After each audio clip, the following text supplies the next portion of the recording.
নমস্কার বন্ধুরা, আজ আপনারা শুনবেন বিভূতিভূষণ বন্দ্যোপাধ্যায়ের লেখা একটি ছোট গল্প ননিবালা। তাহলে চলুন শুরু করছি। ননিবালা মেয়েকে বললে, সুপুরি কুড়িয়ে আনতো কালী রায়ের গাছের তলা থেকে। মেয়ে বললে, হ্যাঁ, খান্ডা বেশি দাঁড়িয়ে আছে, বলেছে এবার সুপুরি কুড়োতে হলে পয়সা দিয়ে যেও, সুপুরি এমনি পাওয়া যায় না বাজারে। ননিবালা এই গায়েরই মেয়ে, তার রাগ হয়ে গেল খুব। কালী রায়ের বুড়ি দিদিকে ঘাটের পথে পেয়ে খুব করে শুনিয়ে দিলে। বুড়ি বললে, তুমি ভাই অনর্থক তিলকে তাল করো না। সুপুরি কুড়োতে এসেছিলে সেদিন, সর্বদা কুড়োতে আসে, তাই বললাম আমাদেরও তো দরকার আছে, কেন আসো রোজ রোজ? সর্বদা কুড়োতে যাবার দায় পড়েছে। রোজ আসে আমি বলছি, তুমি ভাই জানো না? কে বললে রোজ যায়? আমি জানি, রোজ দেখি যেতে। আচ্ছা বেশ, এবার চাই যদি পয়সা নিয়ে যাবে। কালী রায়ের দিদি পাড়ায় বেড়াতে বলেই বেড়াতে লাগলো। বড্ড গোমর হয়েছে ওই ননির, পয়সা দেখাতে আসে আমার কাছে, এমনি আর্ধেক দিন হাঁড়ি চড়ে না, আবার পয়সার গোমর, ঝিগিরি করে তো চালাচ্ছিস, পয়সা দেখাতে লজ্জা করে না? ননির মেয়ের নাম নালু, ভালো নাম সরবালা। নালু এর গাছের লিচু, ওর গাছের কুমড়োর জালি, শশার জালি চুরি করে আনে। পাড়ার কারো গাছে এঁচোড় আর পাকবার জো নেই নালুর জন্য। ননি কিন্তু তা জানে না। খিদের জ্বালায় সরবালা যা চুরি করে রাস্তাতেই তা খেয়ে ফেলে। বিকেলে কি ভীষণ খিদে পায়, কে দেয় একগাল চাল ভাজা? রায়দের গাছে কি মাদার পেকে আছে, পাকা যেমনি বড়ও তেমনি, ঠেলে উঠল গাছে। রায় ঠাকুরমা দেখে বললে, ও মা, গেছো মেয়ে ছেলে কখনো দেখিনি, তুই এমন গেছো হলি কবে? নাম নাম। দুটো মাদার পারছি ঠাকমা। খেলেই জ্বর, কেন ওসব ছাই খাবি? কেন সে খাবে সেই জানে।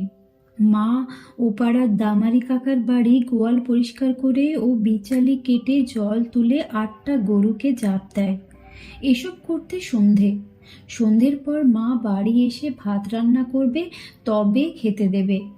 পেট যে এক্ষুনি জ্বলবে, তার কি কি খাবে সে ভেবে পায় না।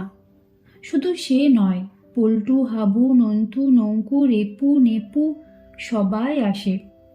ওদেরও বাড়িতে এই অবস্থা। দুপুরে ভাত খাও, তারপর বিকেলে হাজার খিদে পাক না কেন, খাবার নেই। তবে সে একটু আসে ঘন ঘন, তার মা বাড়িতেই থাকে না যে। সে কি করবে, ওরা চাইলে পায়, তার তো চাইবার লোকই নেই। অথচ খিদে, কি ভীষণ খিদে, পেটের মধ্যে যেন কেমন যেন কামড়ায় খিদের জ্বালায়। রাত্রে নালুর জ্বর হলো, ননি পড়ে গেল মুশকিলে। মেয়ের গা দেখলে পুড়ে যাচ্ছে। কি খেতে দেবে রোগীর পথ্যি? কি আছে ঘরে? ডাক্তারই বা কোথায়? এক আছে সুরেন ডাক্তার, 2 টাকার কম এ রাত্রে আসবে না। মেয়ের গায়ে হাত দিয়ে দেখে বললে, যেমন তুমি তেমনি হয়েছে আমার অবস্থা, কি যে করি। রাত্রে বড্ড জ্বরটা বাড়তে বাড়তে সে চেঁচিয়ে ডাক দিলে প্রকাশ গাঙ্গুলির স্ত্রীকে। ও জ্যাঠাইমা, জ্যাঠাইমা, এদিকে একবার আসুন, খুকির বড্ড জ্বর। প্রকাশ গাঙ্গুলির স্ত্রী চোখ মুছতে মুছতে উঠে এলেন ঘুম থেকে। অনেক রাত, দেখে বললেন, তাই তো, বড্ড জ্বরটা বেড়েছে। কুইলেনের বড়ি আছে আমার কাছে, কাল সকালে খাইয়ে দিও। দেখুন তো জ্যাঠাইমা, গরিবের ঘরে কি কাণ্ড। তাই তো বাপু, সবই অদৃষ্ট তোমার। তোমার বাবা ভালো দেখেই বিয়ে দিয়েছিলেন, দোষবরে তাই কি? দিব্যি চেহারা, কলকাতায় বাসা, ইঞ্জিনিয়ার লোক, 2 পয়সা আয় ছিল, সইল না তো কি হবে, অল্প বয়সে কপাল পুড়ল। সে তো 100 বার জ্যাঠাইমা, নইলে খুকিকে আজ 2টো পেট ভরে ভাত দিতে পারিনি, এ কি কম দুঃখ? পরের বাড়ি দাসী বিত্রী, তা আমার এ গায়ে অপমান নেই। এ গায়ের মেয়ে যখন আমি, বলুন ঠিক কিনা? সে কথা তো বটেই মা, তার আর কি হবে বলো, সবই অদেষ্ট। আমি গিয়ে কুইলেনের বড়ি নিয়ে আসছি। এখন দরকার নেই জ্যাঠাইমা, কাল সকালে পাঠাবেন। মা, রাতটা আজ এখানেই থাকবো? না জ্যাঠাইমা, আমি বেশ থাকবো এখন। আপনি মায়ের মতো, তাই কথাটা বললেন। এ গায়ে ও কথাও কেউ বলবে না। ননিবালা সত্যি পরের বাড়ি ঝিগিরি করে মাসে 5 টাকা আর একবেলা ভাত পায়, এক থালা ভাত সে বাড়ি নিয়ে আসে। যে বাড়িতে কাজ করে তারা ভাত দিতে কৃপণতা করে না। বড় বড় ধানের গোলা তাদের বাড়িতে, 5-7টা বাগান, পুকুর, জমি জমা সব আছে। মা আর মেয়ে সেই এক থালা ভাত খায়। ননিবালার বিয়ে হয়েছিল কলকাতার এক বড় ইঞ্জিনিয়ারের সঙ্গে। দোজ পরে পাত্র হলে কি হবে, বেশ ছিলেন তিনি দেখতে শুনতে। বয়সটা একটু বেশি ছিল। ননিবালা গিয়ে দেখেছিল তার বয়সের 2টি সৎ মেয়ে আছে তার। সৎ মেয়ে দুটি কোথায় থেকে পড়তো, বাড়িতে আসতো খুব কম। মাত্র 2 বছর স্বামীর সঙ্গে সে তেতলার বাসায় কাটিয়েছিল পরম সুখে। এর মধ্যে বার কয়েক দেখা হয়েছিল সৎ মেয়ে দুটির সঙ্গে। বড় মেয়েটির বিয়ে সব ঠিকঠাক। সেই সময়েই স্বামীর অসুখ করল। বিয়েও হলো। মাসখানেকের মধ্যে স্বামী মারা গেলেন। তারপর বড় মেয়ের স্বামী ছোট মেয়েটিকেও নিয়ে গেল সুদূর পশ্চিমে তার কর্মস্থলে। সৎ শাশুড়ি একা বাসায়। ননিকে কেউ বললেও না সে কি করবে, কোথায় যাবে, কি খাবে। সরবালা তখন 1 বছরের শিশু। দরজায় এসে ট্যাক্সি দাঁড়িয়েছে। বড় সৎ মেয়ে সুললিতা আর তার ছোট বোন সীমাকে নিয়ে উঠছে মোটরে স্বামীর সঙ্গে। ননিবালা দরজায় দাঁড়িয়ে দেখছে। সুললিতা কাছে এসে দাঁড়ালো। ননির প্রায় সমবয়সী তারই সৎ মেয়েটি, বরং কিছু বড়। সীমাই ননির সমবয়সী। সুললিতার পরনে দামি ভয়ালের শাড়ি, হাতে পুতির মালা দিয়ে তৈরি ভ্যানিটি ব্যাগ। ননিবালা বললে, এসো মা, সাবধানে থেকো, চিঠিপত্তর দিও। ননিবালা পাড়াগের লাজুক মেয়ে, নিজের কথা কিছু বলতে জানে না। সুললিতা বলেছিল একদিন তার স্বামীকে, ওর অভাব কি, বাবা সর্বস্ব ওর পেটে ঢুকিয়ে রেখে গিয়েছেন। ননিবালার পেটরাতে নগদ 22 টাকা আছে, ওই তার শেষ সম্বল, ভগবান জানেন। ননিবালার গহনাগুলো সৎ মেয়ে দুটি চেয়ে নিয়েছিল বিয়ের সময়, বিশেষ করে সুললিতা। ওগুলো নাকি তার নিজের মায়ের গায়ের আদরের গয়না, ন্যায্য মতো নাকি ওরই প্রাপ্য। সুললিতা বেশি কিছু না বলে বিদায় নিলে। জামাই এসে প্রণাম করলে। এই লোকটি প্রথম তার সঙ্গে কথা বললে যাবার সময়। মা, তাহলে আসি? এসো বাবা, চিঠি দিও। আপনি সাবধানে থাকবেন কিন্তু, একা রইলেন এখানে, দিনকাল বড্ড খারাপ পড়েছে। তা তো বটেই। চিঠি দেবেন? তোমরা আগে দিও। পেছন থেকে সুললিতা বলে উঠল, ওগো, দেরি করো না, 10:30 বাজে। ননিবালা ফিরে এসে ঘরে ঢুকে মেয়েকে কোলে তুলে নিলে। বললে, খুকি, ওরা চলে গেল, আমাদের ফেলে রেখে গেল। কার কাছে ফেলে রেখে চলে গেল রে? দেওয়ালে স্বামীর ফটোখানার দিকে চেয়ে ওর চোখ দুটি বেয়ে ঝরঝর করে জল পড়ল। এর মাস 2 পরে মেয়েকে নিয়ে ননি বাপের বাড়ি চলে এসেছিল এবং সেই থেকেই এখানে আছে।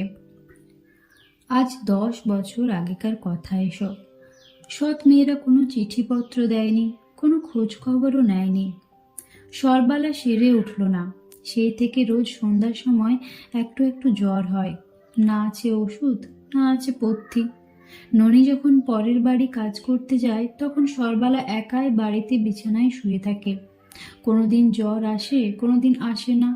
যেদিন ভালো থাকে সেদিন কামার বাড়ির হর আর মতি তার সঙ্গে কড়ি খেলতে আসে। যেদিন জ্বর আসে কাঁথা মুড়ি দিয়ে পড়ে থাকে, একাই শুয়ে থাকে। ননি কিন্তু খুব শক্ত মেয়ে মানুষ, কিছুতেই সে দমে না। সন্ধ্যাবেলা ফিরে এসে সে বেটে কাটে রোজ। আগে বেটে কাটতে জানতো না, ক্রমে শিখে ফেললে। 1 পোয়া থেকে 1.5 পোয়া দড়ি কাটতো প্রথম প্রথম, ক্রমে 1 সের পর্যন্ত কাটতে লাগলো। রাত 10টার মধ্যে 1 সের দড়ি বেশ সরু করে কাটতে পারে।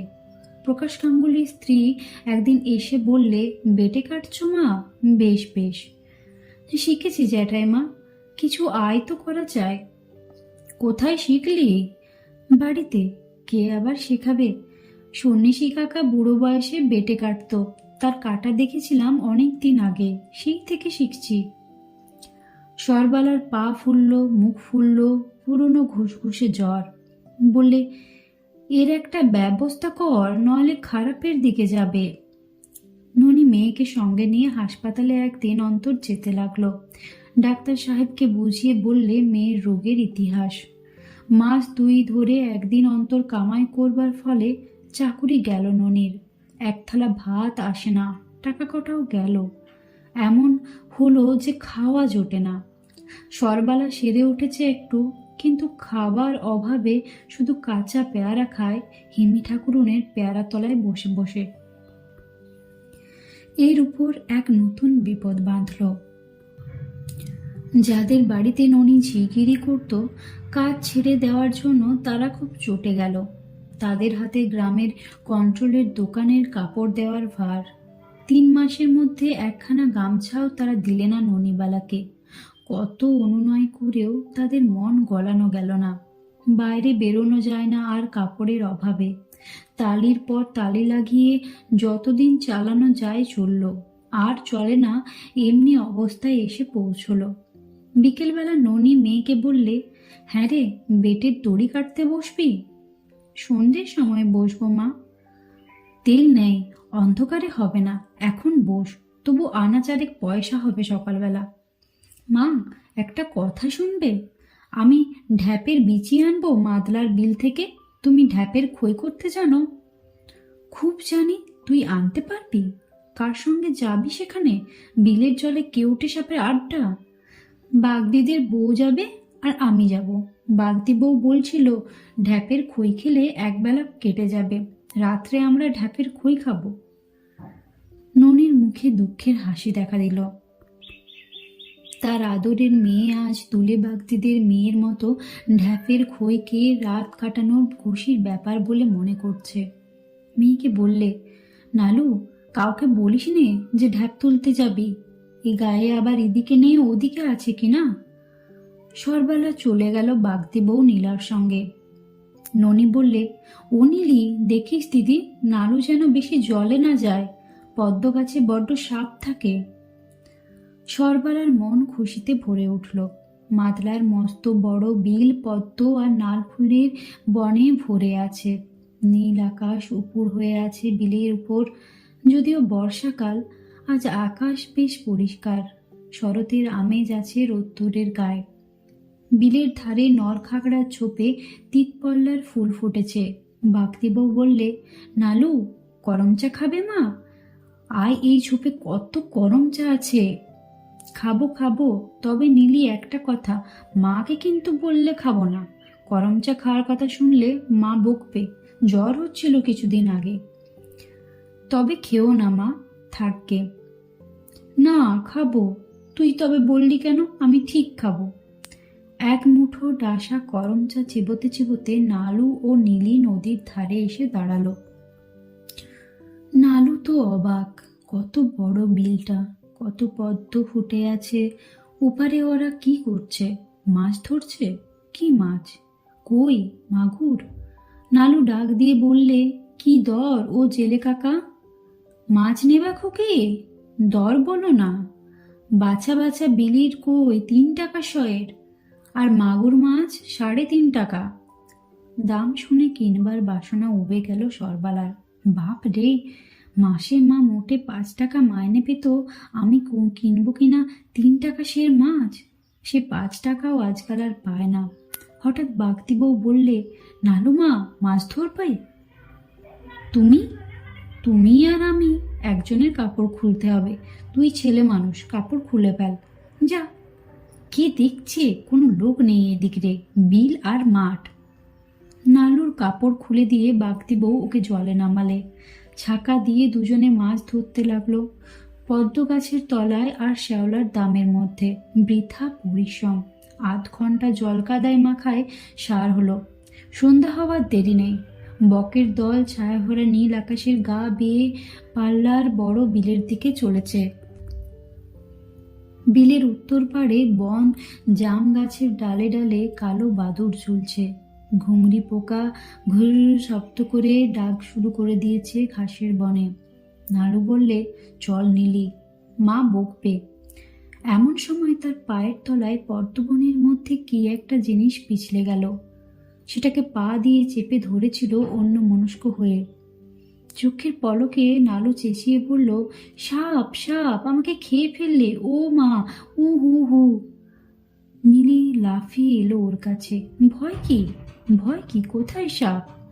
আমাকে একেবারে খেয়ে ফেলেছে। ও নীলি, আমি মরে গেলাম, মাকে বলো, পা দিয়ে চেপে ধরছি, হু। নীলি জলে ডুব দিয়ে তার নিজের প্রাণ তুচ্ছ করে নালুর প্রায়ের তলা দেখতে গেল এবং পরক্ষণে প্রায় 2.5 পোয়া ওজনের মস্ত একটা মাগুর হাতে তুলে ভেসে উঠল। হাঁপাতে হাঁপাতে হাসি মুখে বললে, এই দেখো তোমার সাপ। মাগুর মাছে কাটা হেনেছে আর ও ভাবছে সাপে খেয়ে ফেললে। সাপ অত সোজা নয়। দেখি দেখি, ও এই যে মস্ত বড় মাগুর। নালু পা দিয়ে কাদার মধ্যে সেটাকে চেপে ধরাতে মাছটা উপরে উপরে কাটা হেনেছে। পা টনটন করছে ওর। মাছটা ডাঙায় তুলে এনে ওর সব যন্ত্রণা সেরে গেল। ওরা অন্ধকার বাঁশবনের আমবনের পাশ দিয়ে বাড়ি ফিরল। নীলি বললে, মাছটা তুমিই নেও সবটা নালু, তোমাকে কাটা হেনেছে আর তুমিই পা দিয়ে চেপে ধরলে। না নীলি, তোমার অর্ধেক আমার অর্ধেক, এসো আমার সঙ্গে। অন্ধকার উঠোনে পা দিয়েই নালু চেঁচিয়ে উঠল, মা গো, কি এনেছি মা, মস্ত এক মাগুর মাছ। তারপরেই সে থমকে দাঁড়িয়ে গেল। কে একজন চমৎকার মেয়ে মানুষ সেজে গুজে ওদের ঘরের ছোট্ট বারান্দাতে বসে মায়ের সঙ্গে কথা বলছে। ওর মা বললে, এদিকে এসো, দিদি এসেছেন, প্রণাম করো, তোমার মেজো দিদি। নীলি পেছন থেকে জিজ্ঞেস করলে, কে উনি দিদি? ননিবালা গপ্পের সুরে বললে, আমার মেজো মেয়ে সীমা, 3টে পাস, কলকাতায় মেয়ে স্কুলে কাজ করে, সোনার টুকরো মেয়ে, নালুকে নিতে এসেছে। বলছে, মা আমার কাছে দাও, আমি নিয়ে গিয়ে ওকে লেখাপড়া শেখাবো, ছোট বোনটাকে এভাবে গায়ে ফেলে রাখতে দেব না। তা আমি বলেছি, তোমাদের জিনিস তোমরা নিয়ে যাবে, আমার বলবার কি আছে, তোমরাই তো ওর অভিভাবক, আমি কি বুঝি, মুখ্য মা তোমাদের। সীমা উঠে এসে নালুকে জড়িয়ে ধরলে 2 হাত দিয়ে। ওর মা বললে, তোমার কাপড়ে কাদা লাগবে, বসো মাসিমা, আমি আগে ওকে ধুইয়ে মুছিয়ে দিই। সীমা বললে, আমি দিচ্ছি, কেন, ও কি আমার বোন নয়? কি চমৎকার দেখতে হয়েছে খুকি, নাম কি বিচ্ছিরি রেখেছ মা, সরবালা। সরবালা আবার কি? আমি নাম রাখবো শকুন্তলা। কি সুন্দর চোখ দুটি, 1 বছরের ছোট্ট খুকি দেখেছিলাম। সত্যি আজ কি অদ্ভুত সকালটা হয়েছিল। কার মুখ দেখে উঠেছিল ননি তাই ভাবছে। বিকেলে সে পুকুর থেকে কাপড় কেচে এসেছে সবে, এমন সময় একখানি ঘোড়ার গাড়িও এসে ওর দরজার সামনে দাঁড়ালো। বেলা তখন আর নেই। ননি একদম চিনতে পারেনি। 10 বছর পরে সে দেখলে সীমাকে। 19 বছরে সীমার বয়স আজ 29, চোখে আবার সোনা বাঁধানো চশমা। সীমা রাতে কত কথা বললে। সুললিতা দিদি মুজফ্ফরপুরে থাকে, তার স্বামীর কর্মস্থলে। সীমা কলকাতার বোর্ডিংয়ে থেকে পড়ছে। বাবার ব্যাংকে টাকা ছিল, ডাকঘরে টাকা ছিল, সব নিয়েছে বর্দি আর তার স্বামী। সীমা জানতে পেরে বলেছিল, তোমরা গরিব মাকে ফাঁকি দিলে, তার কি আছে, তিনি তার ছোট্ট মেয়েটাকে কি করে মানুষ করবেন। সুললিতা নাকি বলেছিল, যা যা, বড্ড যুধিষ্ঠির তুমি, সৎমা গেও মেলে না হলে সেই আমাদের সব গপ্তায় পুড়ত কিনা। সৎমা সৎ বোন কখনো আপন হয় না। সীমাকে খেতে দিয়ে ননি বললে, কিছু খেতে দেবার ছিল না, ভাগ্যিস মাগুর মাছটা এনেছিল নানু বিল থেকে ধরে, বুঝলি নালু, তোর মাছ ধরা আজ সার্থক হলো। সীমা পরদিন বিকেলে সরবালাকে নিয়ে নৌকায় উঠল। যাবার সময় বললে, মা, আমি তোমাকে নিয়ে যাব, বাসা ঠিক করি আগে। বাসাটা ছোট, শকুন্তলার জন্য ভেবো না, ওকে গিয়েই স্কুলে ভর্তি করে দেব। জন্মাষ্টমীর ছুটিতে নিয়ে এসে দেখিয়ে যাব তোমাকে একবার। ও যে আমার বাবার মেয়ে, তা আমি কি ভুলতে পারি মা? পুজোর পর তোমাকেও যেতে হবে। রান্নার ডিপার্টমেন্টটা তোমার হাতে তুলে দিয়ে আমরা দুই বোন লেখাপড়া নিয়ে থাকবো। কি বলিস শকুন্তলা?